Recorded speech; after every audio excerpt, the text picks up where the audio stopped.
Hello everyone, hope you are good and be happy always. Once again, welcome to Shachi's Academy, and today we'll discuss jobs or employment that is given in your chapter 7 of Indian Economic Development, class 12 CBSE NCERT. So let's start with the topic of employment in chapter 7. Who is a worker? A worker is an individual who is engaged in some production activity which gives money. So a worker is a person or an individual who does some work in lieu of money, or an individual who is engaged in the process of value addition. When you produce something, you add value to that item. Suppose you make flour from wheat, that is value addition. When you make sandwiches from bread, that is value addition. Or you make any machines, or you assemble a car, that is value addition. So whenever you improve something, that is value addition. We have already discussed that. So any person who adds value to something, or who produces something, or who does something for money is a worker. For example, a teacher who teaches in schools, takes classes for students is a worker. A person who is involved in construction of your roads or bridges is a worker. A clerk who works in any organization, a typist who works in any organization, or a manager is also a worker. So people who work for money are workers. Then example, farmer grows crops, vegetables, plants, etc. in his fields, he is a worker. Teacher teaches, she is a worker. Then doctor cures, he looks after the patients, or nurses looks after the patients, they are all workers. Then sweeper sweeps, all are the workers who earn money through production activities. Then self-employed and hired workers. Self-employed workers, a worker who is engaged in own business or profession. Example, farmer cultivating his fields, tuitions or coaching classes at home, doctor having clinic. So suppose if you are a doctor, you have a clinic, you are self-employed. If you run coaching classes, you are self-employed. If you are a vendor of selling something, you are self-employed. So a person who has his own business, or who has his own profession and earns his livelihood through that, is a self-employed worker. Then hired workers, workers who work for others for money. For example, teachers in a school, doctors and nurses at hospital. Those who get employment in some organization or some factory, some business, some school, etc. They go for those places for a particular time period, maybe from 9 to 5 or 9 to 2:30, and do their work from there, come home and get monthly salary or fortnight salary, is called a hired worker. Done. Casual and regular worker. Casual workers, workers who work on daily wages and are not hired on regular basis. They are not given social security, provident fund or leaves, etc. For example, if you have some problem in your tap, water tap, then you will call a plumber. You will ask him to mend that, or just make it fine, and give that money to that plumber. So what will happen? He will mend your tap and he will get the money and he will go away. That's a casual labor. If you want to get your tiles done properly, if you want to have your floor done at your home or in your room, or stick wallpapers on your walls, you hire laborers. Okay, so those laborers come to your home, they do their work and go away. In your construction sites, you might have seen laborers working there, workers working there. Those all are casual workers. They may get work for 15 days and they work on daily wages. They work for one day, for 8 hours normally, or 10 hours, and they get normally 500 to 800 to 1000 rupees, and they go away to their homes. They may get employment only for 10 days or 15 days or anywhere like that, and that is called casual labor. All the construction sites workers, roads construction workers, or bridges construction workers are casual laborers. The regular workers, workers who work on permanent payroll in any organization or firm, are called permanent workers. Just like teachers in schools, doctors and nurses in hospitals are all regular workers. And what is the main difference between them is that casual laborers are not regular workers, so they don't get any PF, provident fund benefits, no social security is there, no casual leave, CL, EL or any sick leave is there for them. but regular workers get all these benefits of provident funds, social security benefits and leaves, everything.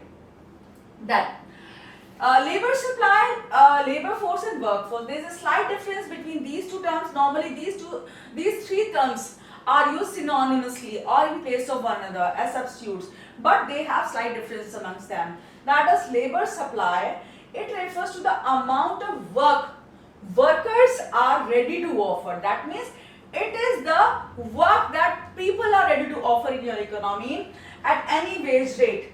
It is measured in man hours. So here it is work measured in man hours. So how many man hours are offered in your economy is what? It is your labor supply. That means the work that is offered by labor is your labor supply. Then labor force, it stands for the number of workers actually working who want to work. Here the work is referred to, but here the individuals, people are referred. Getting my point? Here the labor is referred, the individual or the person who works is referred. Here it stands for the number of workers actually working who want to work. People who want to work or are working is called labor force. It is not related to wage rate. It is not related to wage rate, and it can be just considered without wage rate. Then workforce refers to the number of persons actually working. But here workforce is the real thing. It involves work, that means the work offered plus the individual who is offering that. Both of them are combined. It does not consider workers who are willing to work but not working. Some people say that we will be working or we are willing to work, but they do not work. And this concept of workforce does not include them. Then thus workforce is equal to labor force. This concept minus number of persons willing to work but are not working. So the people who are not working but willing to work are subtracted from that because they are not working. And labor, here workforce is the people who actually work or are working. Okay. Then size of workforce in India.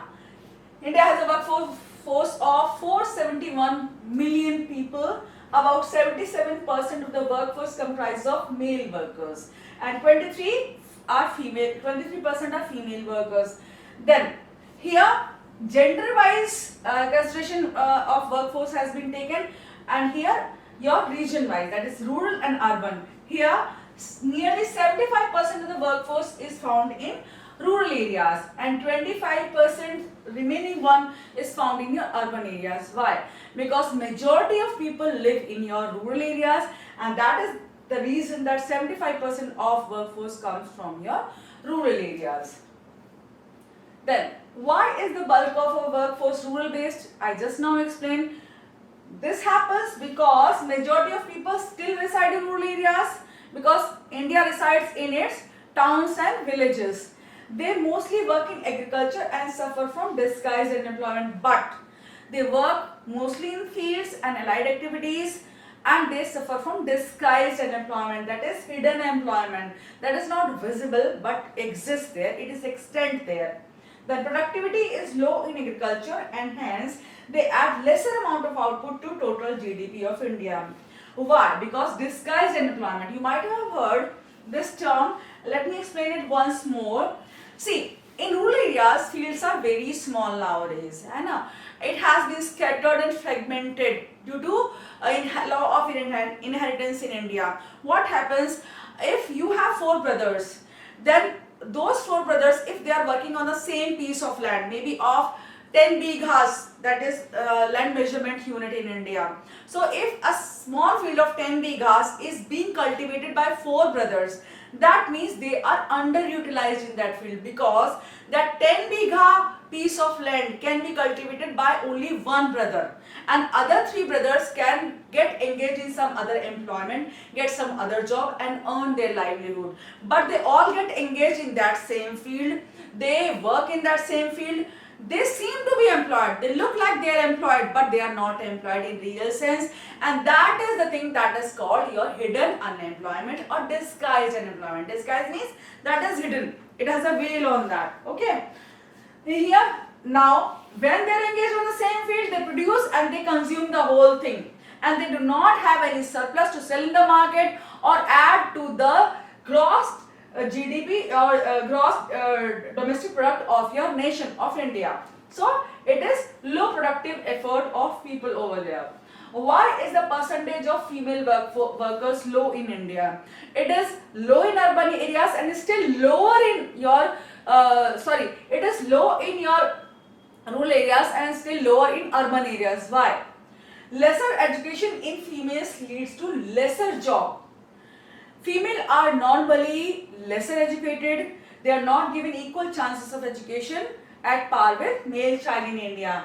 Job decisions of females are taken by family members. See, in families there is disparity, there is partiality in providing education to children. Not in all the families, but in certain families, male child is given better chance to get education because they may be suffering from poverty, they may not have money to educate both the children, and what they think that we will get our girl child or girl married and our son will remain with us, he will support us in the old age, and that's why we should get our male child or boy educated and let the girl go to other family. We will get her married. So that is the normal thinking among Indians, and that's why girls do not get proper education in Indian families. In some of the Indian families, I am not talking about all of them. My father got me educated till PhD, so I can't complain about that. But in some families still in India that is happening, maybe due to poverty or maybe due to partiality and age-old traditions. So here females are lesser educated, their decisions for jobs are taken by family members. Everyone will object to their working outside. Why? Because they have to perform all the household chores in family. When they want to avail any opportunity of job outside of their homes, father will object, no, you can't go for working outside. Mother will say, no, you have to perform at home, you'll have to do all household chores, you have to help me, so you can't do any job. Brother will also say, no, you can't go outside of your house. So that happens with girls, and that's why they can't even take available opportunities. Okay.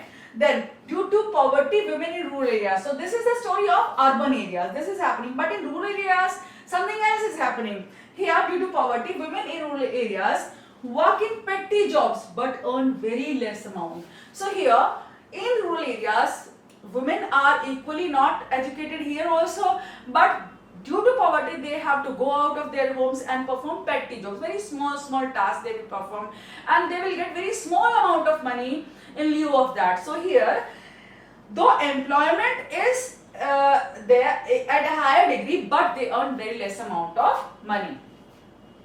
The rate of participation in rural and urban areas. Higher dependency ratio. Overall participation in productive activities is low in India. It increases dependency on one person. For example, father or mother supports a family of 6 to 7 members and even parents and grandparents. So it is a story of normal middle class Indian family where 6, 7, 8 people are dependent on one person. In my family also, my father used to earn, mother also used to earn initially, but later on she quit her work and we all were dependent on our father till he died. So what is that? This is the normal story of normal middle class family. So here many people are dependent on a single person and dependency ratio is very high. Then high rate of participation but low level of productivity in rural areas. But in rural areas, participation rate is high, but productivity is very low. Why? People are disguisedly employed. Female workers are engaged in petty jobs due to poverty and they do not earn much. And that is the reason where participation is high. They seem to be working in large numbers. Large number of people are engaged in employment, but it is just for name's sake. There is hidden unemployment over there and they do not add anything to the gross domestic production of the nation.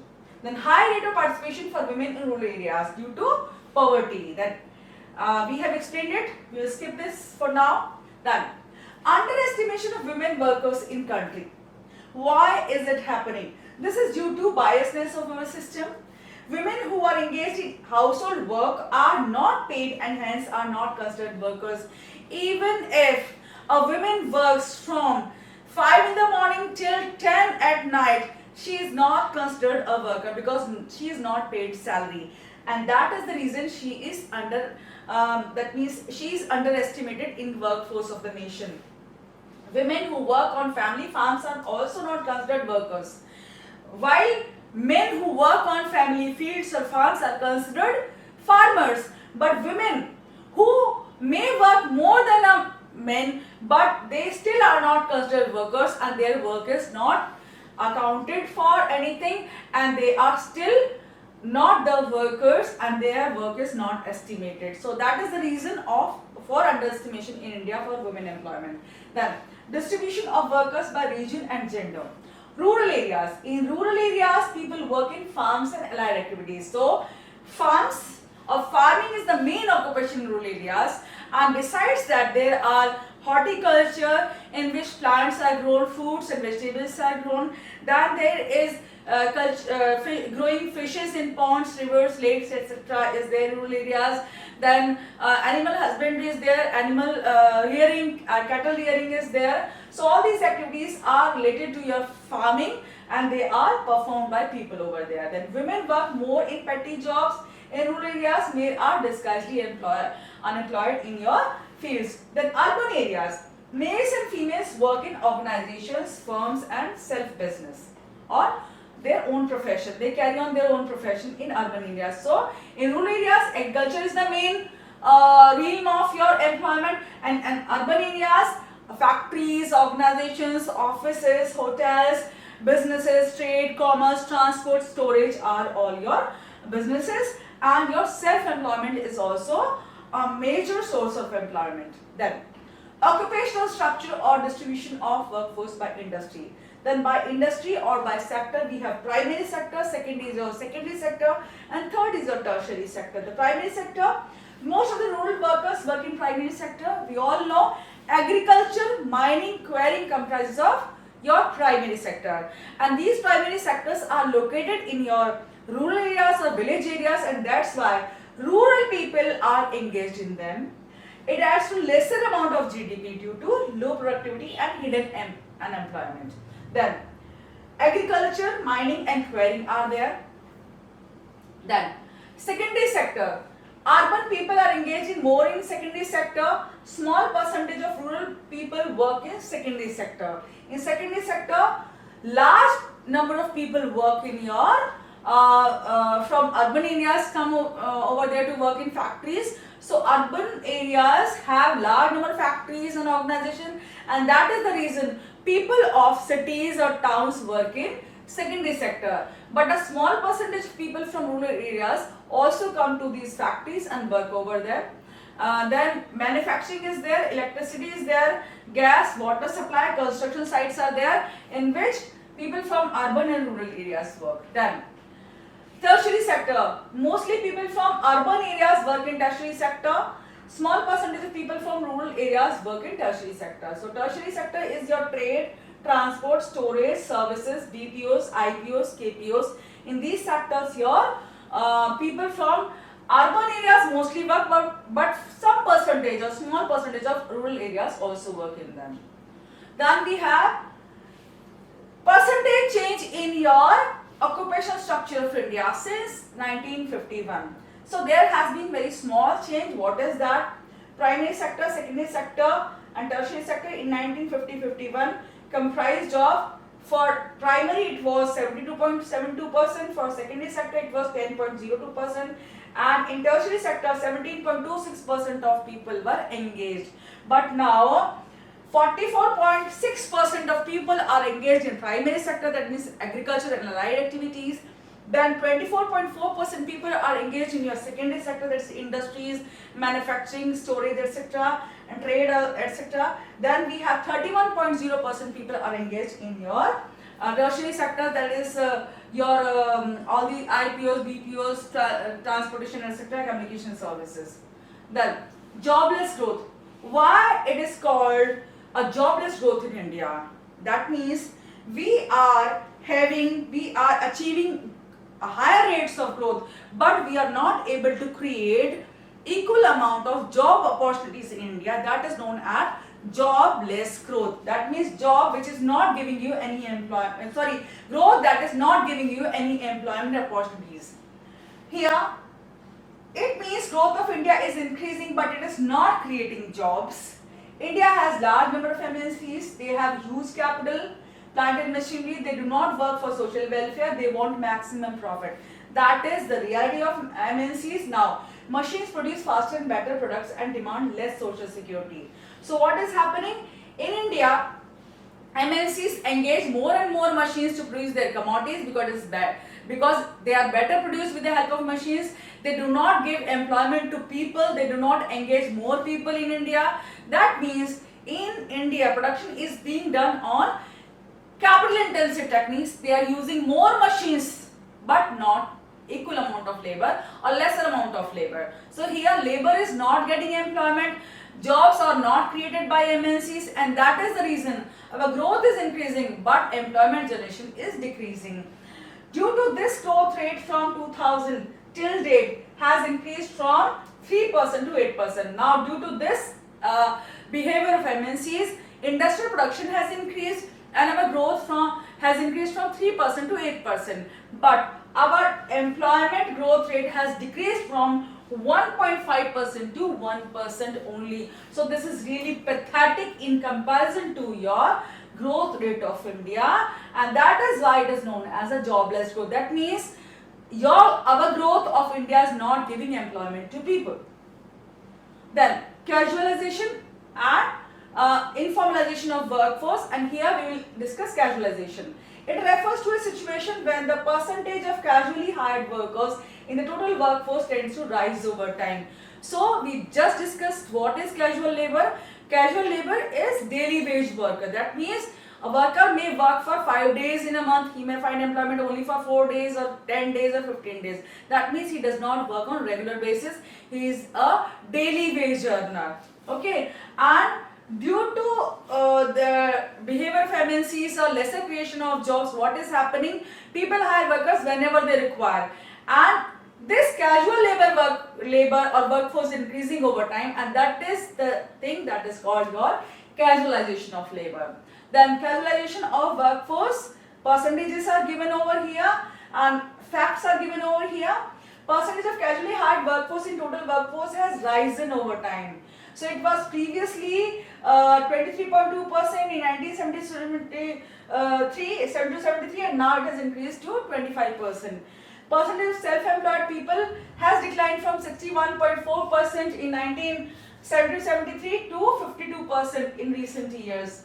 Then percentage of regularly hired workers in total workforce continues to hover around 15%. That means 15 to 18%. Regular workforce is only 15 to 18%.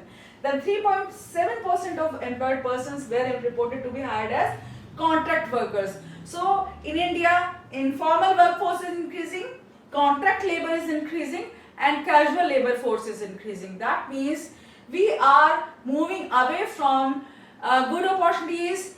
Regular employment is not being provided to people, and people are not fully employed. They are unemployed and underemployed. That means they are not finding regular work. That means casual labor, if they are employed only for 15 days, that means for rest of the 15 days they are unemployed. Then why casualization is taking place?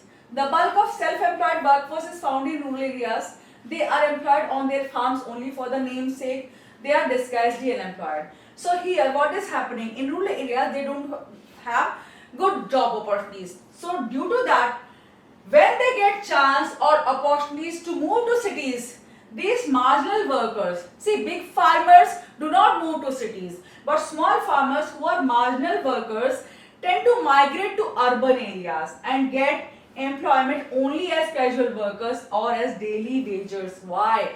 Because they are uneducated, because they are lesser skilled, or they are unskilled, they do not have any skill, they do not have any technical training, and due to that they find work only as wage earners, because they can do only some very unskilled tasks, just like sweeping or maybe lifting some weights, or just like helping someone at shops, or serving some food items, etc. So in this case their casualization is there. Then this leads to casualization of unskilled workers and gives rise to casualization of employment in India. Then informalization. Informalization means more and more workforce is getting employment in informal sector over time. So what is formal sector and what is informal sector? Let's differentiate. Formal sector refers to organized sector of the economy. It includes all governments, public enterprises and private establishments which hire 10 or more workers. So all the private or public sector enterprises which have 10 workers or more than 10 workers are organized sector, and people who work in them are called formal workers or regular employees. Now, informal sector refers to unorganized sector of the economy. It includes all such private enterprises which have less than 10 workers besides farming and self-employment ventures. That means you might have seen shops, beauty parlors. In them there are some helpers or small vendors. They may have a boy who may help the main vendor. In these cases all are informal workers because they do not get regular work and they are not government enterprises and they have less than 10 workers in their venture. Small shops, vendors, shopkeepers or small dhabas etc. have this unorganized sector, and people who work in them are called informal workers. Then difference between workers in formal and informal sector we have already discussed. What is unemployment? Unemployment is a situation when people are able and willing to work at existing wage rates but do not get work. That means level of job provisions are low in your economy. You are able to work, that means you are fully skilled, you are educated, you have training, everything, and you are willing to work at existing prices or wages or salaries that is there in your economy, but you are not getting any job or employment. That is the condition of unemployment in your economy. Then types of unemployment in your syllabus. Basically two types of unemployment have been discussed, but there are other types also. The main types are disguised unemployment, seasonal unemployment, cyclical, frictional and structural types of unemployment. We will discuss these two, disguised unemployment and seasonal unemployment. Why? Because here agriculture is the main focus of your chapter. What is disguised unemployment? Previously in your first part of this chapter we have discussed. Disguised unemployment is a type of unemployment where a task or a work requires lesser number of people but more are engaged. For example, we took in our part 1, that is there is a field of 10 bigha in which only one person is required but 4 or 5 are engaged in that field. That means 4 of them out of 5 are superfluous or extra or surplus labor. If they are taken away or withdrawn from that field, productivity will remain intact or unaffected. That means they are extra and they are not employed there for real. They are there only for namesake. That means they are not contributing any productivity in that field and eating away that productivity. That means they are extra. There is no need for them to get employment over there. They can get employment elsewhere and earn something, some money and add productivity to the nation. That means it is hidden unemployment. It is not visible but it is there. People seem to be employed but they are in reality unemployed. Okay. For example, in your kitchen also, if you are making food for 4 people and all the family members are engaged in making that, preparing that food for or dinner for night, that means only one person could have made that and others could have done other household chores or any office work or something else, but all are engaged in kitchen only, but only one is required. That means 3 are additional over there, 3 are surplus. In the same manner, where more people are engaged in some work and lesser number of people are required, so the extra people are disguised and unemployed over there. Then seasonal employment. In India, agriculture is seasonal and that means only in a particular season your crops are grown, and for the rest of the season, for the rest of the months of the year, farmers remain unemployed, and that is called seasonal unemployment. Here agriculture in India is seasonal. During off season the farm workers do not get jobs. Farmers who grow one crop remain jobless for 5 to 7 months, and this is called your seasonal unemployment. Cyclical unemployment is the type of unemployment which happens in your industries due to business cycles. You might have heard like recession is there or depression is there, and due to these recessionary cycles unemployment is there and people lose their jobs, and that is called cyclical employment. Frictional, what is that? Suppose I have left my college job and I am searching for new job. Okay, I have already quit, I have resigned from my previous job and I am waiting at home for some new opportunity. For 2 months I was unemployed, and that is your called frictional unemployment. Then structural unemployment.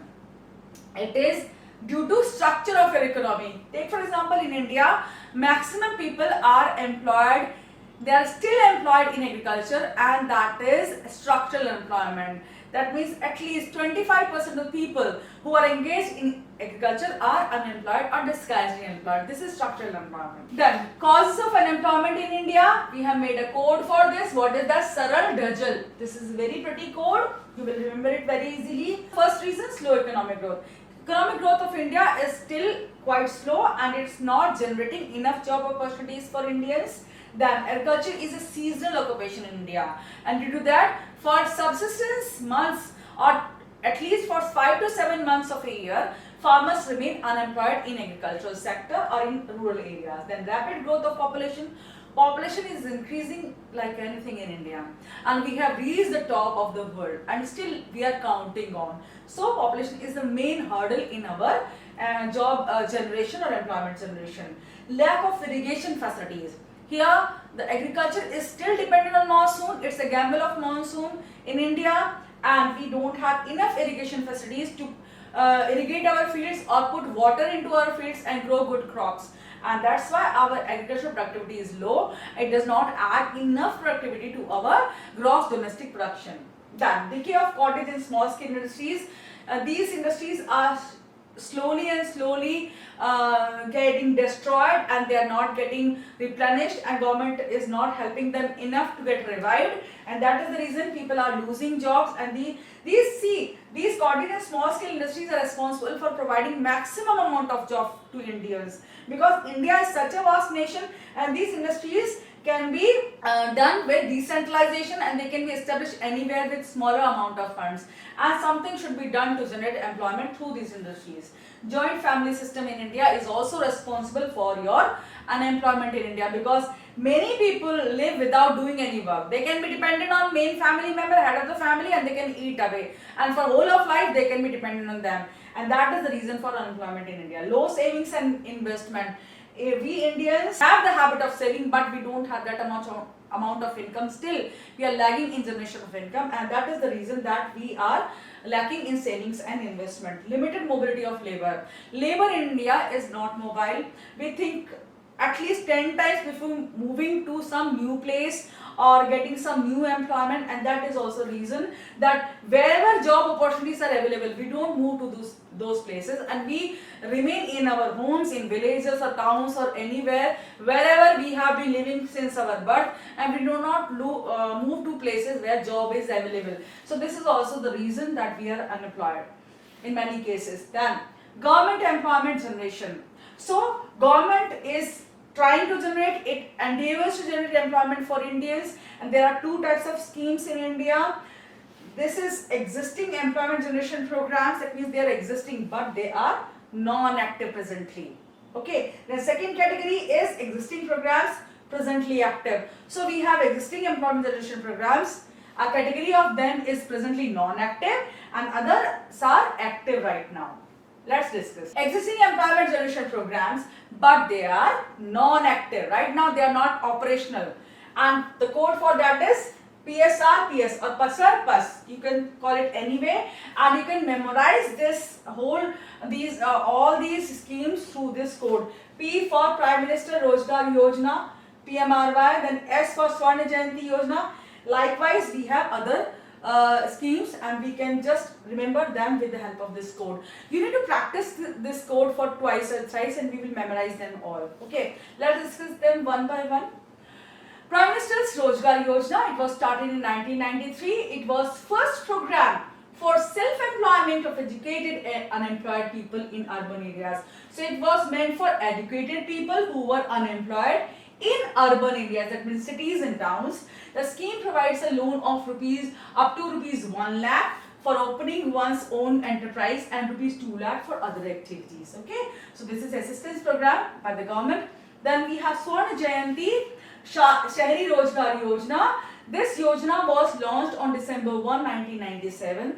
The objective of this Yojana is to provide self-employment or wage employment to urban, unemployed or underemployed persons. So unemployed and underemployed. What is that? Unemployed means who does not have employment for the whole month or whole time period. But underemployed is a person who has employment but it is not full employment, or a person is not engaged for whole month. He may be engaged for 5 days, 10 days, 20 days for a month, but for rest of the days he is unemployed. Okay, so this is underemployed. Okay, so for these type of people this Yojana was meant and it provided assistance for employment. Then Rural Employment Generation Program.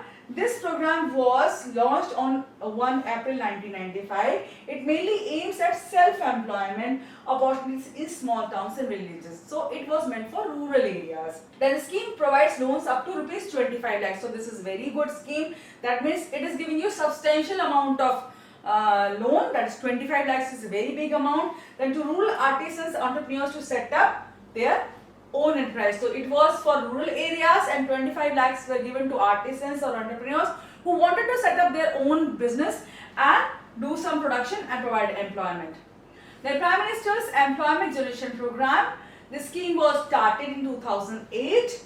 It aims at providing an assistance of rupees 25 lakhs for setting up a manufacturing enterprise and rupees 10 lakhs in service sector. So manufacturing, that means industrial sector, secondary sector, and here it is service sector. So for industry, opening an industry or starting an industry, rupees 25 lakhs loan was provided, and for service sectors like BPO, KPO or any service center type of a thing, 10 lakh rupees were provided as loan to start their new business. Then we have Swarna Jayanti Gram Swarojgar Yojana. This Yojana was launched in 1999.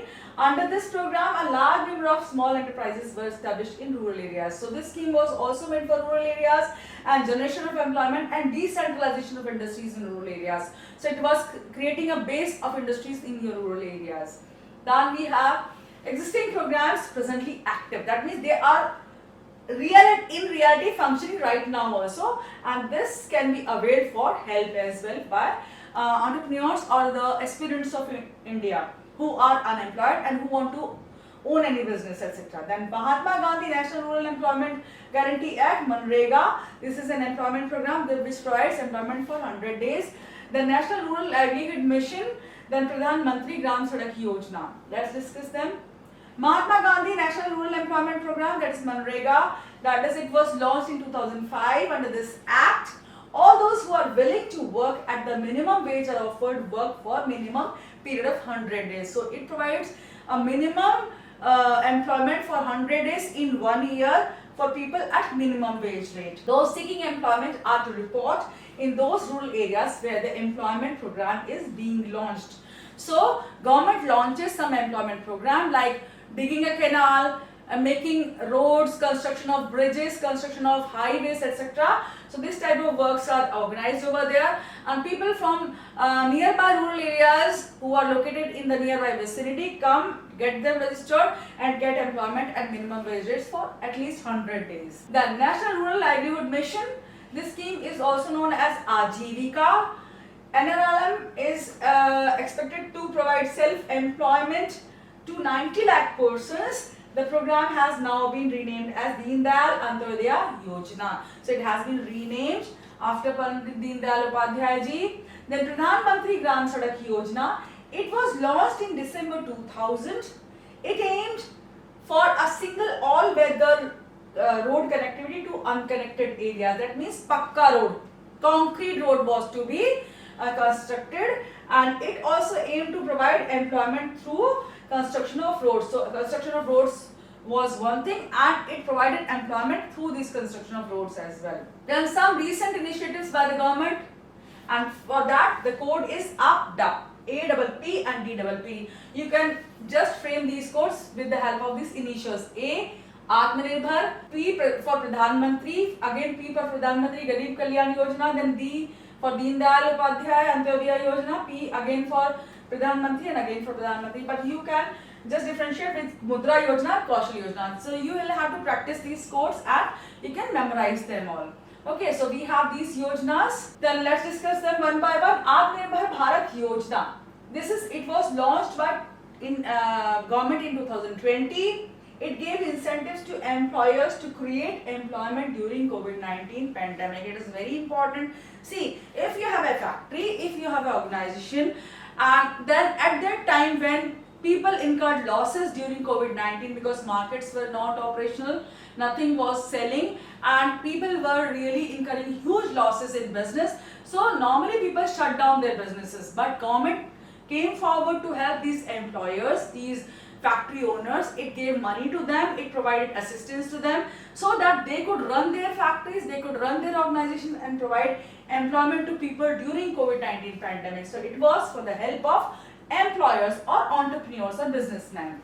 Then Pradhan Mantri Rozgar Protsahan Yojana. This yojana was launched on April 1st, 2016. Like ABRY, this also gave incentive to employers to create new employment for people. So it was for assistance for employers, factory owners, businessmen, entrepreneurs, etc. Then Pradhan Mantri Garib Kalyan Rozgar Yojana Abhiyan. It was 125-day Abhiyan launched by the Prime Minister on 20th June 2020. It was launched for returning migrant workers of rural areas due to COVID-19. During COVID-19 pandemic, people were stranded on roads, they did not have employment, so they moved back to their villages. And during that tough time, during this pandemic of COVID-19, government provided this scheme to be launched for returning migrant workers and provide them employment.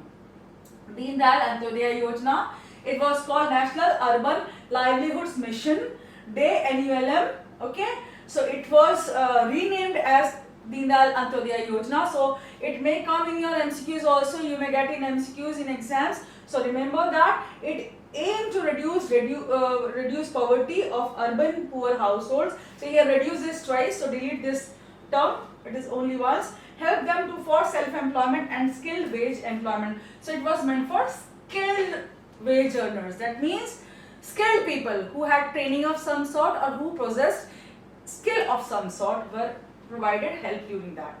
Then Pradhan Mantri Mudra Yojana. This scheme was launched by Honorable Prime Minister on April 8, 2015.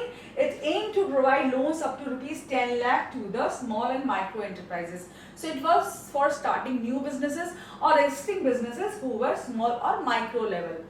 These loans are classified as Mudra loans under PMMY. These loans are given by commercial banks, regional rural banks, small finance banks, MFIs, that is microfinance institutions, and NBFCs, that is non-banking financial corporations. So remember that Mudra loans are given by all these banks for the assistance of people, for assistance of small or micro enterprises, so they can revive their business with that or help it grow and diversify their business and earn more profits and provide employment to people. So this was its aim. Then we have Pradhan Mantri Kaushal Vikas Yojana. This is a scheme of the Ministry of Skill Development and Entrepreneurship, MSDE. It is implemented by National Skill Development Corporation, NSDC. It is a skill certification program. So this is done by NSDC, and through this they provide you training and give you a certificate for that. And by having that certificate and showing it to some organization, you can get job, and it trains you to get better livelihood and employment. Thank you so much. See, this chapter has been completed now. We have discussed all the employment generation programs that have been existing, that are right now existing, and some of the schemes are new initiatives of Government of India for the provision of employment in India to increase the growth rate of employment in India. So it's a nice initiative. We all should commend that, but we all have to get skill also and reduce the level of employment in India, and of course contribute in reducing population of India so that our resources can be enough for us. So thank you so much. Take care. God bless you. Take care. Work hard.